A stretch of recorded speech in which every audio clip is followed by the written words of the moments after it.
एक approximate cost काय, whether it is affordable for a common man, की it is like something की आपण मला काय हिरो हिरोईन नाही बनायचं, but as you said presentable दिसायचं.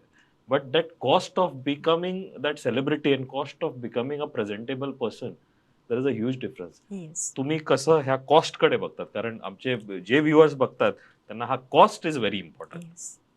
ग्लुटाथिओन ट्रीटमेंट जी आहे ती थोडीशी महागच म्हणायला लागेल. कारण ही सगळी कोरियन टेक्नॉलॉजी आहे. ती जी Korean skin one of the glass skin म्हणतात, की त्यांची त्वचेचं तोड नाही पूर्ण करेक्ट. जगामध्ये. तर तशी त्वचा आपल्याला मिळावी म्हणून तरुणी आणि तरुण आटापिटा करताना मी पाहते, की आपल्या मनानं ते लाखो रुपये उडवत असतात.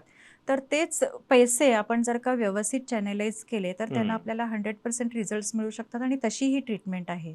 तर ह्या ज्या कॉस्ट इफेक्टिव्ह ट्रीटमेंट्स आहेत, त्या मोठ्या-मोठ्या ट्रीटमेंट्सपेक्षा म्हणजे हेअर ट्रान्सप्लांटपेक्षा तर नक्कीच डेफिनेटली. सुसह्य आहेत आणि परवडणाऱ्यासारख्या आहेत. ओके. आणि शिवाय ग्लुटाथिओन जे आहे त्याला तोडच नाही. म्हणजे मला तर असं वाटतं, की परवा माझ्या एका पेशंटनीच मजेची गोष्ट सांगितली.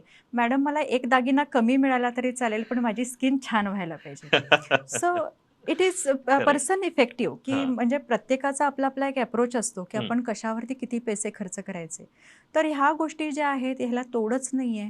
तुम्हाला स्वतःला प्रेझेंटेबल राहायचं असेल तर आणि तुम्ही जर का तेवढा वेळ द्यायला तुम्ही जर का तयार असाल, तर ह्या गोष्टी चांगल्या आहेत. व्हेरी आणि ट्रू. ह्याचे साइड इफेक्ट काही नाहीत कारण this is the studied and scientifically proven therapy.